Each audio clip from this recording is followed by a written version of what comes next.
Buongiorno. L'incontro di oggi riguarda la Barchessa Pisani, che si trova in comune di Stanghella, in provincia di Padova. Il complesso a corte è situato in località Pisana, a Stanghella, ai confini del comune di Solesino.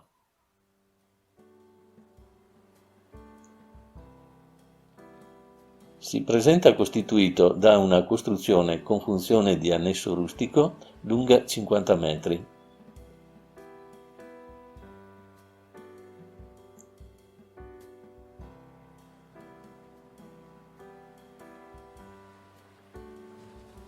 Sul lato ovest della barchessa è presente una struttura corrispondente all'ex mulino Trevisan, risalente alla fine del XIX secolo.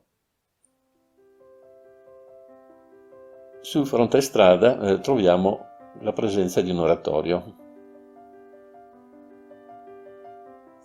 Il centro rurale venne fatto costruire dall'importante famiglia del patriziato veneziano dei Pisani, che nel territorio compreso tra i comuni di Solesino, Stanghella, Vescovana e Boara Pisani avevano vastissime possessioni.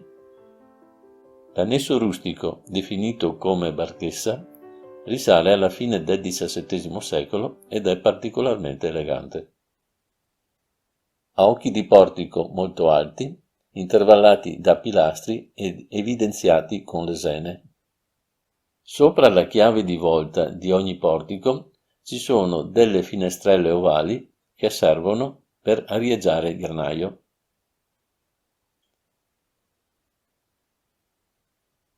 E alla metà del tetto si affaccia pure un abbaino.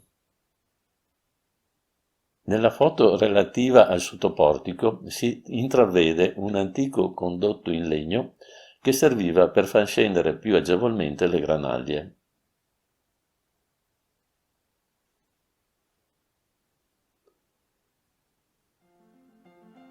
Il grande antistante cortile è pavimentato per circa 2/3 in mattoni e per 1/3 in trachite dei coniuganei e garantiva, dopo il raccolto, l'essiccazione di una grande quantità di grano e di granturco.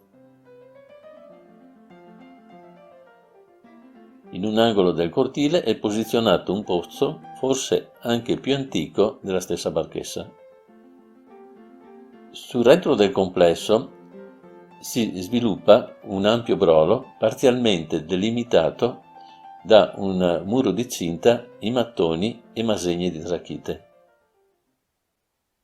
L'oratorio fu eretto nel 1669 e consacrato il 29 settembre del 1694 con il titolo di Sant'Antonio da Padova. In questa occasione si fece anche una sagra. La famiglia Pisani garantiva pure, a sue spese, la presenza di un sacerdote per le funzioni religiose nella chiesa. Secondo il parroco Don Domenico Pegoraro, autore di una storia di Solesino nel 1928, la dedicazione a San Matteo Evangelista risale a un'epoca successiva, ma sempre per iniziativa della famiglia Pisani. L'oratorio, dopo un lungo periodo di abbandono, fu utilizzato dai militari nel corso della Prima Guerra Mondiale. Il luogo di culto, che ora dipende dalla parrocchia di Solesino, è stato riconsacrato il 21 settembre del 1929. Da allora è aperto occasionalmente per le funzioni religiose in alcune festività, come quella di San Matteo, santo patrono.